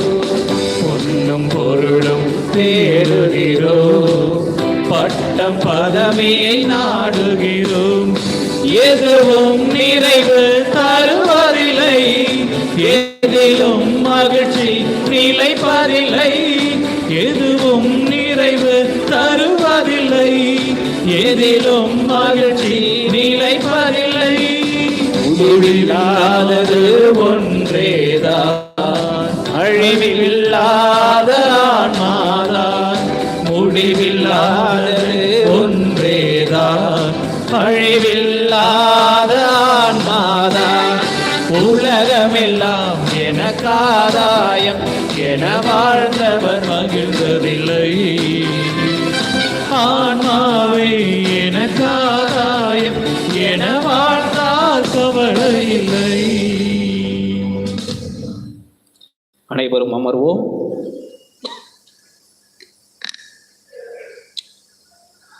அன்பார்ந்தவர்களே, நாம் அனைவரும் ஒரு நாள் இறப்போம் என்ற உண்மையை உறக்க சொன்னாலும் சத்தமாக சொன்னாலும் சத்தமில்லாமல் சொன்னாலும் சத்தியம் என்பது சத்தியமே. அதற்காகவே நம்மை தயாரிக்க வேண்டும் என்பதற்குத்தான் இங்கு கூடியிருக்கின்றோம். இறைவனை பொறுத்தவரையில் நாம் அனைவரும் குழந்தைகள் தான். அவர் எக்காலத்திற்கும் இருப்பதனால் ஒரு குழந்தையை நாம் பார்க்கும் விதம் வேறு, அவர் பார்க்கும் விதம் வேறு. ஒரு குழந்தைக்கு 5 வயதாகிறது என்று நாம் பார்க்கிறோம், இன்னொரு குழந்தைக்கு 55 வயதாகிறது என்று பார்க்கின்றோம்.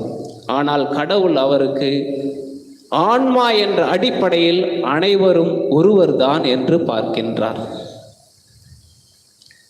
ஆகவே என்னுடைய குரு பட்டம் திருப்பத்தூரில் நடக்கும்போது அந்த முதல் திருப்பலி என்னுடைய மாஸ் இன்டென்ஷன் திருப்பலி கருத்து என்னவென்றால், ஆண்டவரே எனது ஆன்மாவை காப்பாற்றியலும், எனது ஆன்மாவை காப்பாற்றியதன் மூலம் நானும் பிறருடைய ஆன்மாக்களை காப்பாற்றும் வரம் தாரும் என்பதுதான் என்னுடைய முதல் திருப்பலி கருத்து.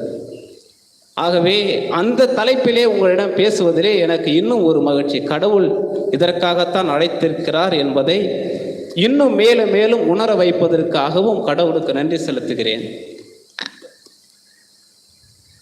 ஆன்மா என்றால் என்ன என்பது நாம் பார்த்தோமானால் இந்த பாடலிலே நாம் பாடினோம்.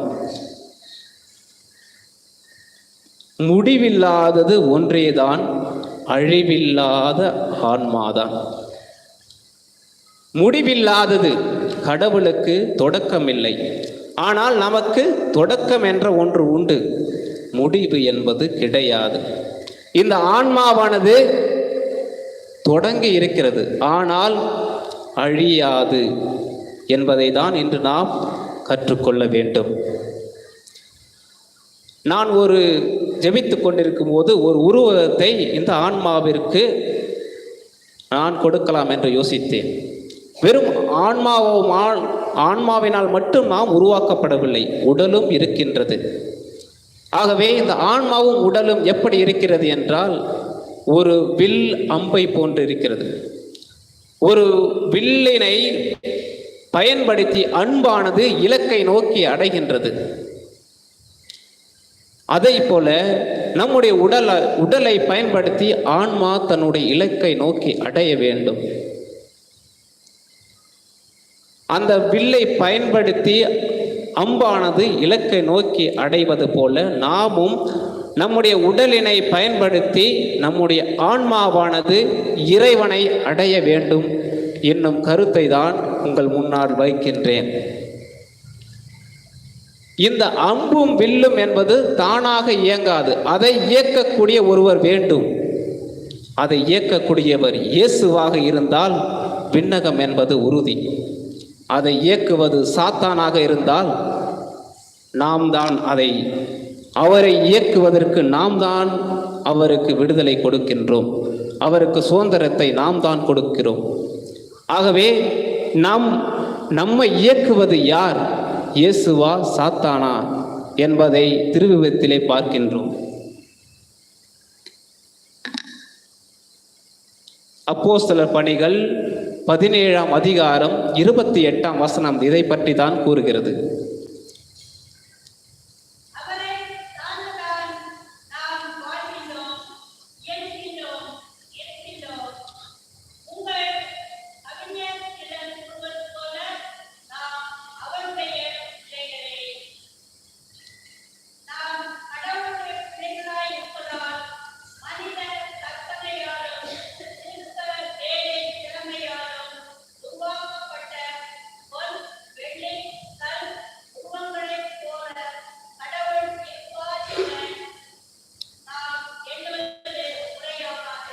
நன்றி அம்மா. அதில் நாம் முதல் வாக்கியம் மட்டும் எடுப்போம். அவரை சார்ந்துதான் நாம் வாழ்கிறோம், இயங்குகிறோம், இருக்கிறோம். ஆங்கிலத்திலே அழகாக சொல்லுவார்கள், in him we move, have our being. நாம் இருப்பது எல்லாமே அவரால் தான், அவரால் மட்டுமே இயங்குகிறோம் என்னும் கருத்தினை தான் இந்த திருத்துதர் பணிகள் நமக்கு எடுத்து இயம்புகின்றன. ஆகவே நம்முடைய ஆன்மாவினை இயக்குவது இயேசு கிறிஸ்துவாக மட்டுமே இருக்க வேண்டும்.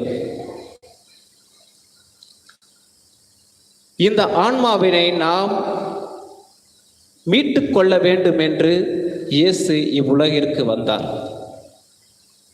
முதலாவதாக இயேசு இவ்வுலகிற்கு வந்தார். பின்னர் அன்னை மரியா அவரோடு அந்த மீட்பு பணியிலே சேர்ந்தார். பின்னர் தொன்போஸ்கோ அந்த பணியை தொடர்ந்து செய்தார். இன்றும் குருக்கள் ஆன்மாக்களை மீட்கும் பணிகளை செய்கிறார்கள். ஆகவே இந்த 3 படிகளிலே ஆன்மாக்களை மீட்பது எப்படி என்று தியானிப்போம். முதலாவதாக இயேசு ஏன் இவ்வுலகத்திற்கு வந்தார்? லூக்கா 19ஆம் அதிகாரம் 10வது வசனம்.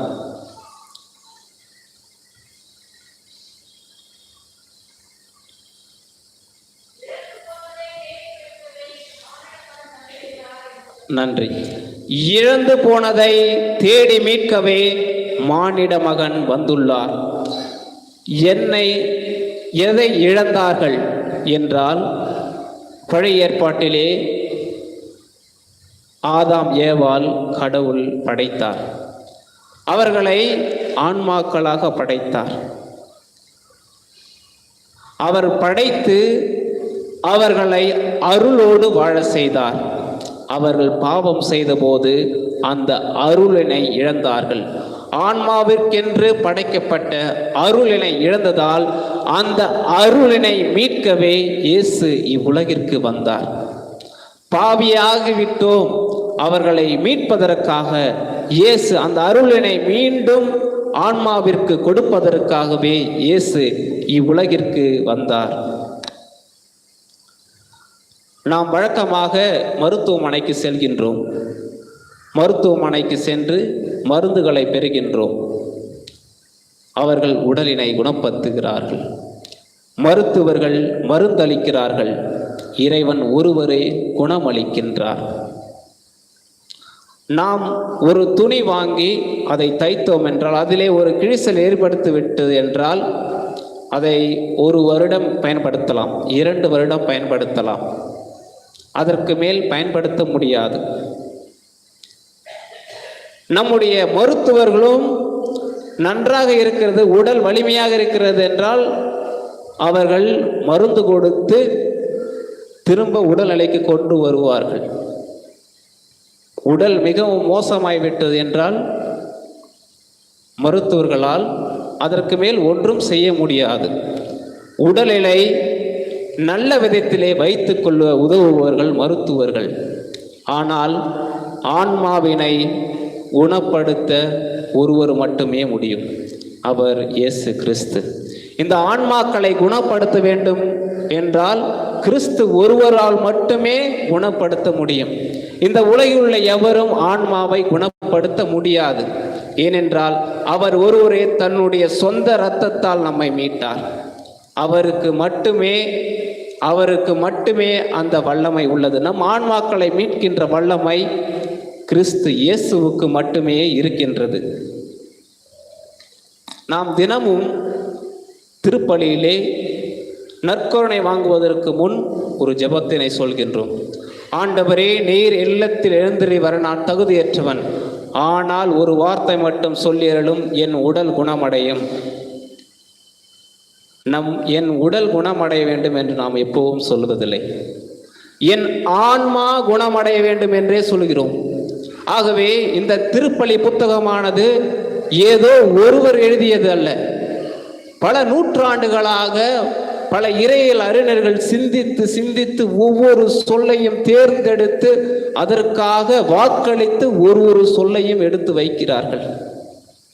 ஆகவே நாம் நற்கருணை பெறும்போது நம்முடைய உள்ளத்தை குணப்படுத்துவதற்காக இறைவன் வருகின்றார். நம்முடைய உள்ளத்தை, ஆன்மாவினை ஈடேற்றம் அடைவதற்காகவே நம்முடைய உள்ளத்தில் இயேசு கிறிஸ்து வருகின்றார். இதற்கு முன்பாக இருந்த திருப்பலி நூலிலே நாம் ஆண்டவர் உங்களோடு இருப்பாராக என்று சொன்னால் உம்மோடும் இருப்பாராக என்று தான் சொல்லி கொண்டு வந்தோம். The Lord be with you and also with you. And also with you. உம்மோடும் இருப்பாராக மட்டும்தான் சொல்லிவிட்டு வந்தோம். ஆனால் அதனுடைய ஒரிஜினல் டிரான்ஸ்லேஷன் அதை இப்பொழுது மாற்றி அமைத்து நமக்கு தந்துள்ளார்கள். ஆண்டவர் உங்களோடு இருப்பாராக என்று சொன்னால் இப்போது நாம் என்ன பதில் சொல்கிறோம்? உம் ஆன்மாவோடும் இருப்பாராக என்று சொல். இதற்கு பல எதிர்ப்புகள் வந்தன. ஆனால் சரியான சொல் உம் ஆன்மாவோடு இருப்பாராக என்று இப்பொழுது நாம் சொல்ல ஆரம்பிக்கின்றோம். கடவுளானவர் படிப்படியாக தம்மையே வெளிப்படுத்தி கொண்டு வருகிறார். நம்முடைய ஆன்மாவிலே இறைவன் குடிகொண்டால் மட்டுமே நாம் ஈடேற்றம் அடைய முடியும் என்பதற்காகவே உம் ஆன்மாவோடும் இருப்பாராக என்று மாற்றம் செய்துள்ளார்கள்.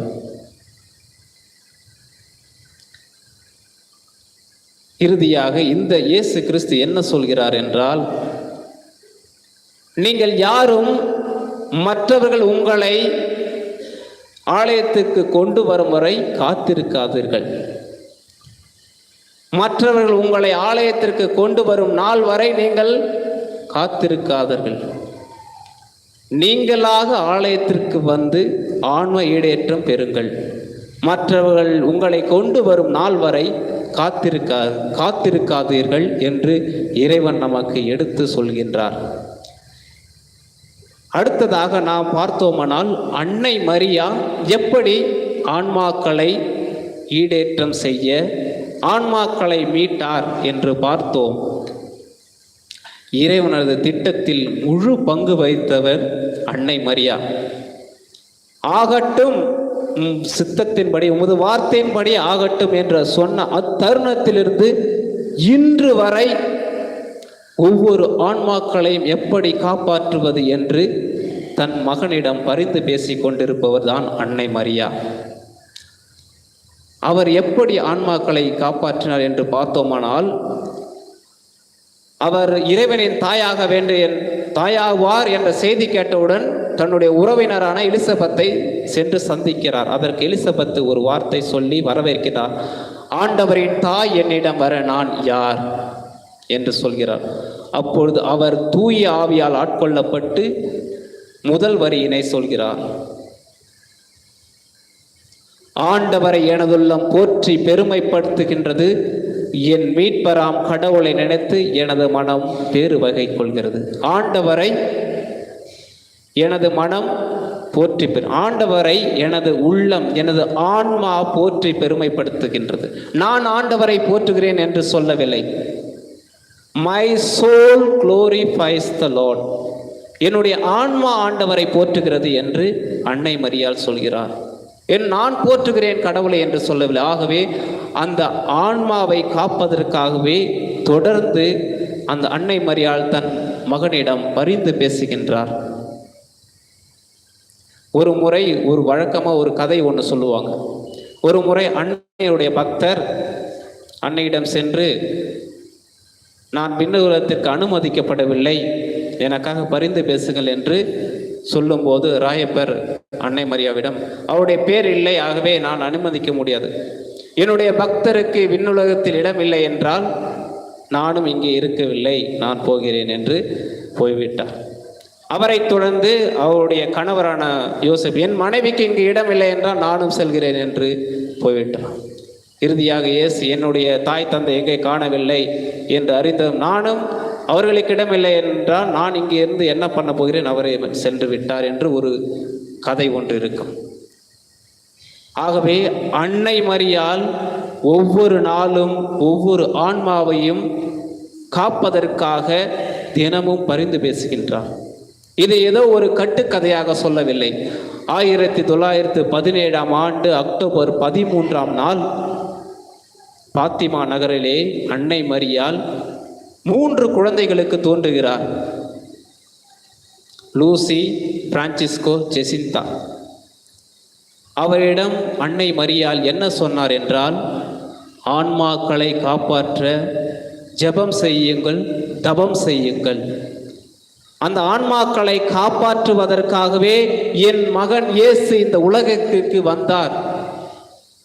அதை தொடர்ந்து செய்வதே நம்முடைய பணியாக இருக்க வேண்டும் என்று அந்த 3 சிறு குழந்தைகளுக்கும் செய்தார், சொன்னார். அவர்கள் ஜெபத்திலும் தபத்திலும் ஒரு சில ஆன்மாக்களையாவது ஈடேற்றம் செய்ய வேண்டும் என்பதற்காக தன்னுடைய வாழ்நாள் முழுவதும் ஜெபங்களையும் தபங்களையும் செய்தார்கள்.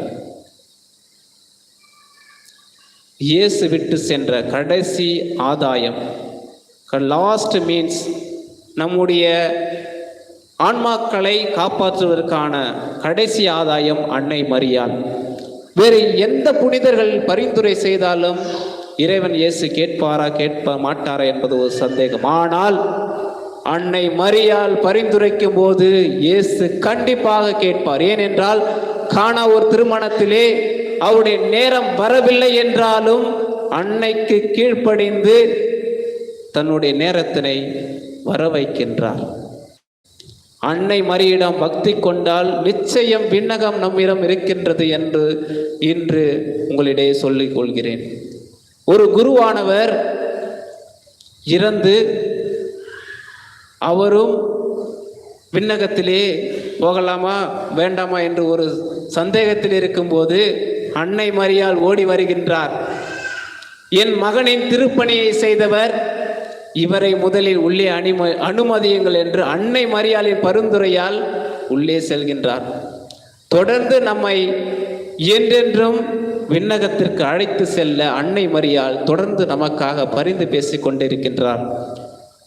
ஏனென்றால் கல்வாரி மலையிலே தன் தாயை நமக்கு தாயாக தந்துள்ளார். அதே தாய்தான் நம்மையும் தன்னுடைய பிள்ளைகளாக பார்த்து விண்ணகத்திற்கு அழைத்து செல்ல காத்து கொண்டிருக்கிறார்.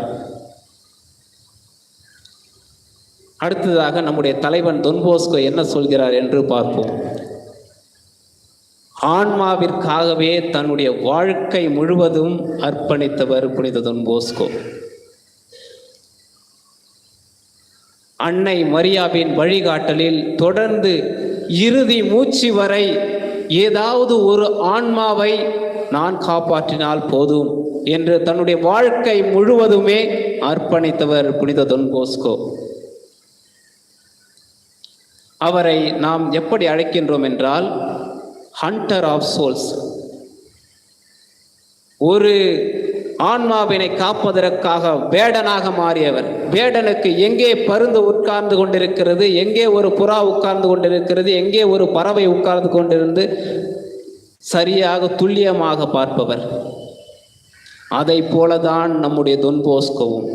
அவர் ஒரு ஆன்மாவை காப்பாற்ற வேண்டும் என்றால் அதற்காக ஒரு வேடனாக மாறியவர். பாவத்தின் அசிங்கத்தினையும் புண்ணியத்தின் அழகினையும் அனுபவிக்க தன்னுடைய பிள்ளைகளுக்கு கற்றுக் கொடுத்தவர். ஒரு முறை அவருடைய அம்மா மார்கரெட் போஸ்கோவிடம் வந்து சொன்னார்கள், இந்த மாணவர்கள் என்னுடைய தோட்டத்தை எல்லாம் களைத்து விடுகிறார்கள், அங்கும் இங்கு சென்று விளையாடு கொண்டிருக்கிறார்கள், சண்டை போட்டு கொண்டிருக்கிறார்கள், இவர்கள் சொல்வதையெல்லாம் கேட்காமல் கீழ்ப்படியாமல் இருக்கிறார்கள், அங்கே இருக்கிற விளக்கையெல்லாம் உடைத்து விடுகிறார்கள், காட்டு மிராண்டிகளாக வாழ்கிறார்கள், இவர்களுக்கு நான் என்ன சொல்லியும் பயனில்லை, நான் என்ன செய்வது, நான் பெக்கியான என் சொந்த ஊருக்கே சென்று நிம்மதியாக வாழ விரும்புகிறேன் என்று அவருடைய தாய் தொன் போஸ்கோவிடம் குற்றம் சாட்டுகிறார். இந்த மாணவர்களிடம் என்னிடம் இருக்க முடியவில்லை என்று சொல்கிறார். தொன் போஸ்கோ எந்த வார்த்தையும் சொல்லவில்லை. அவர் அறையிலே இருந்த பாடுபட்ட சுருவத்தை நோக்கி தன்னுடைய கைகளை காட்டுகிறார். மார்கரெட் அம்மாவுக்கு புரிந்தது, நாம் எத்தனை பாவங்களை புரிந்தாலும் எத்தனை தவறுகள் செய்தாலும் நமக்காக பாடுபட்டவர் இயேசு கிறிஸ்து. அவருடைய பணியை செய்யதான் நான் இங்கே வந்திருக்கிறேன், நீங்களும் அதற்காகத்தான் வந்திருக்கிறீர்கள். ஒரு ஆன்மாவை காப்பாற்ற வேண்டும் என்றால் நாமும் சில விதமான துன்பங்களை அனுபவிக்கத்தான் வேண்டும் என்று அவருக்கு சொன்னார். அவருக்கு சொல்லாமல் தன்னுடைய சைகையின் மூலமே காட்டிவிட்டார். அவர் ஒரு முறை சொல்கிறார், ஒரு ஆன்மாவை காக்க வேண்டுமென்றால் நான் என் நாவினை தரையிலே பல கோடி மைல்கள் இழுத்து செல்லக்கூட தயாராக இருக்கின்றேன். ஒரு ஆன்மா நான் செய்யும் தவத்தினால் இந்த தரையிலே நாக்கினை பல மைல் தூரம் இழுத்து செல்லக்கூட நான் தயாராகி இருக்கிறேன் என்று சொல்லுகிறார். அதற்காக பிள்ளைகளை எப்படி அவர் தயார் செய்தார் என்றால் தினமும் ஆன்ம சோதனை. நம் ஆன்மா எப்படி இருக்கின்றது, காலை எழுந்த முதல் நான் தூங்கும் வரை என்னுடைய ஆன்மா நல்ல நிலையில் இருந்ததா கெட்ட நிலையில் இருந்ததா என்று தினமும் படுக்குவதற்கு முன் ஆன்ம சோதனை செய்து அதற்கான மன்னிப்பை பெற்று தூங்குவோமேனால் அடுத்த நாள் எழுந்திருக்கவில்லை என்றால் நாம் இறைவனை பரிசாக பெறுவோம் என்று தன்னுடைய பிள்ளைகளுக்கு அவர் கூறினார். 9 நாட்களுக்கு பின், ஒரு வாரத்திற்கு பின் உங்களுள் ஒருவர் இறந்து விடுவார் என்று அவர் சொல்லுவார். அதை போலவே ஒருவர் இறந்து விடுவார். அதற்காக அவரை தயாரிப்பார். பாவ சங்கீதனம் கொடுத்து அவரை தயாரித்து இறைவனை சேர வழிவகுப்பார். அதுதான் தொன் போஸ்கோ. நாங்களும் தொடர்ந்து அந்த பழக்கத்தினை தொடர்ந்து ஒவ்வொரு மாதமும் நல் மரணத்திற்கான ஆயத்தம் என்று நாங்கள் சலேசியர்கள் ஒவ்வொரு மாதமும் செய்வோம். அது எதற்காக என்றால், நம்முடைய ஆன்மாவை சுத்தம் செய்து திடீரென்று நான் சென்று விட்டால் இறைவனை சந்திக்க தயாராக இருக்க வேண்டும் என்பதற்காகவே இந்த நல்மரண ஆயத்தம் என்பது நமக்கு கொடுக்கப்படுகிறது.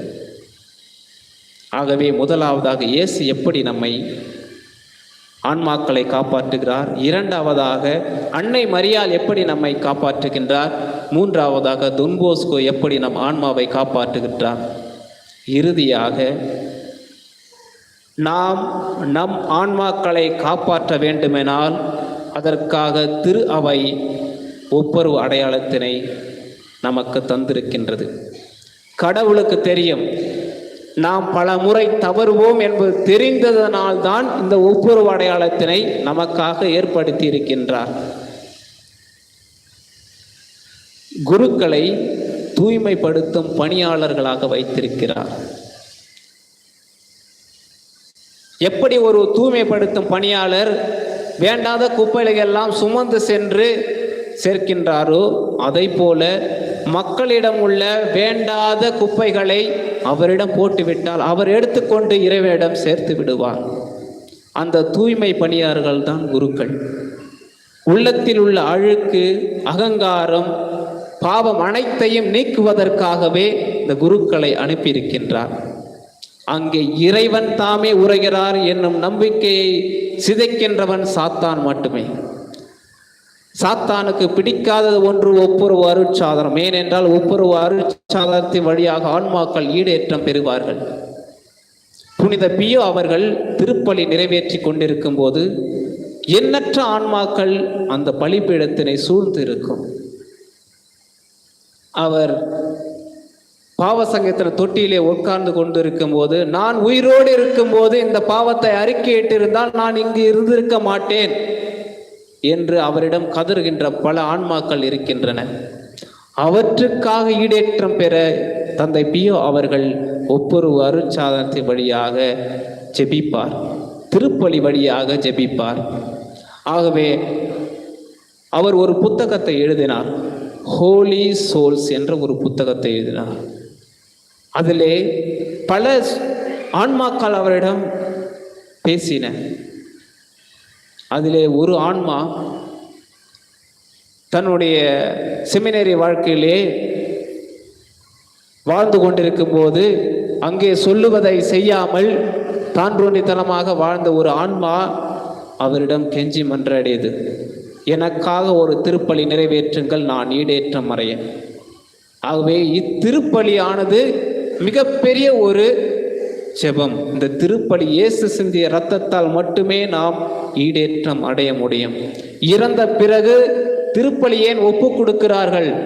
நாம் இருக்கும் வரை ஒப்புரவு அருட்சாதனம் இருக்கின்றது. ஆனால் இறந்த பிறகு நம்மை யாராவது நினைத்து திருப்பலி ஒப்பு கொடுத்தால் மட்டுமே நம்முடைய ஆன்மாவது ஈடேற்றம் பெற முடியும்.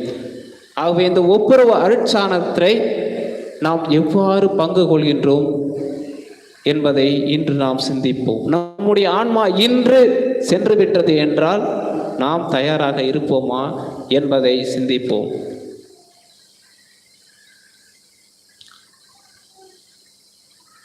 ஐசக் நியூட்டன் என்பவர் மிகப்பெரிய அறிவியல் அறிஞர் என்பது உங்களுக்கு அனைவருக்கும் தெரியும். அவரிடம் ஒருவர் கேட்டார், என்னங்க நீங்க ஆன்மா உடல் என்றீங்க, எல்லாம் இறந்து போன பிறகு யார் எங்க இருக்கிறாங்கன்னே தெரியல, இதெல்லாம் நம்ம நம்ப முடியுமா? நீங்க இவ்வளோ பெரிய அறிஞராக இருக்கிறீங்களே, நீங்க என்ன சொல்றீங்க அப்படின்னு சொன்னபோது அவர் ஒரு இரும்பு துகளை மண்ணிலே போட்டு அவரிடம் இந்த இரும்பு துகள்களை பிரித்தெடுங்கள் மண்ணிலிருந்து என்று சொன்னபோது, அப்போது அவர் என்னால் இந்த இரும்பு துகளை பிரித்தெடுக்க முடியாது என்று சொல்லிவிட்டார். ஐசக் நியூட்டன் அறிவுத்திறன் சார்ந்தவர் ஒரு காந்தத்தை எடுத்தார், மண்ணிலே போட்டு எடுத்து விட்டார் அந்த இரும்பு துகள்களை. சாதாரண மனிதனான நான் இந்த மண்ணையும் இரும்பு துகளையும் பிரித்தெடுக்கிறேன் என்றால் அகில உலக பிரபஞ்சத்தையும் படைத்தவர் இந்த ஆன்மாக்களுக்கு ஈடேற்றம் கொடுப்பார். உடலையும் அந்த உள்ளத்தையும் ஈடேற்றம் கொடுப்பவர் இறைவன் ஒருவரே என்று அவருக்கு தெளிவுபடுத்தினார். ஆகவே அன்பார்ந்தவர்களே, இந்த தியானத்தை 3 மணி நேரம், 10 மணி முதல் 1 மணி வரை, இந்த 3 மணி நேரம் நாம் மறு உலக வாழ்விற்காக நம்மையே தயாரிக்கின்றோம். இந்த ஒரு சிறப்பான நேரத்தினை கொடுத்த இறைவனுக்கு நன்றி செலுத்துவோம். நாம் இந்த உலகத்தில் எதற்கு வந்திருக்கிறோம் என்றால் தம்மை அறிந்து சிநேகித்து சேவிக்கவும், அதனாலே மோட்சத்தை அடைவோம். இறைவனை அடைவதே நம்முடைய குறிக்கோள் என்பதை நாம் உணர்வோம். நம் ஆன்மாக்களை காத்து கொண்டு விண்ணகம் செல்வதற்காக நம்மையே நாம் தயாரிப்போம்.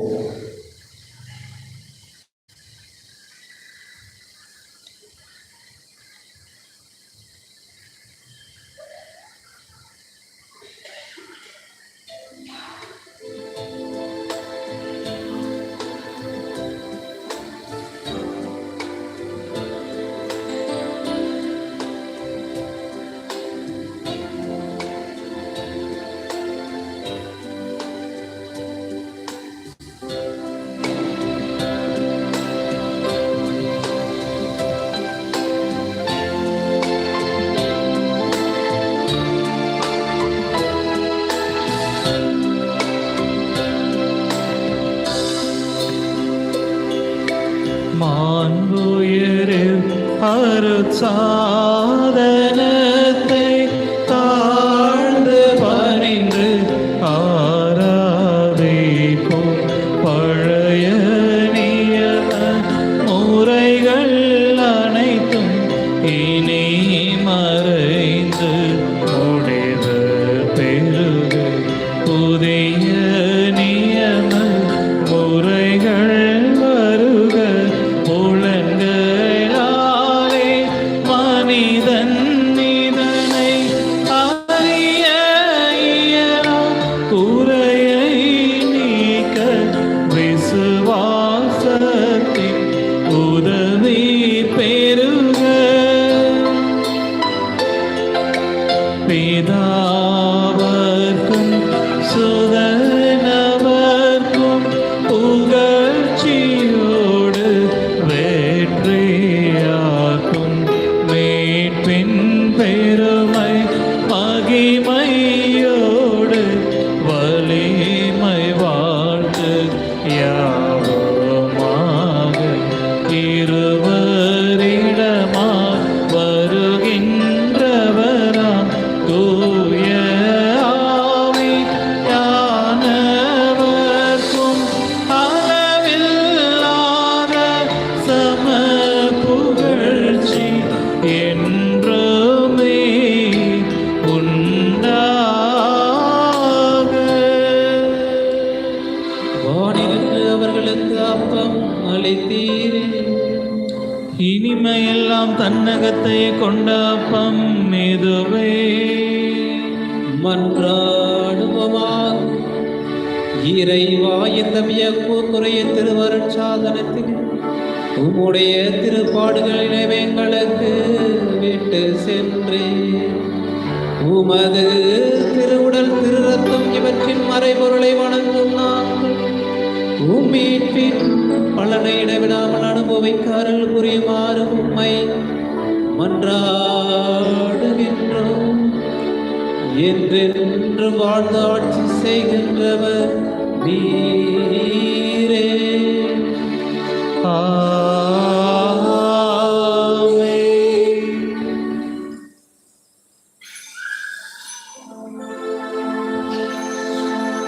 நம்பினே நம்பினே என் ஆண்டவரே நம்பினே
அர்ப்பணித்தே, ஆவி ஆத்ம சரீரம் அர்ப்பணித்தே, என் ஆவி ஆத்ம சரீரம் அர்ப்பணித்தே.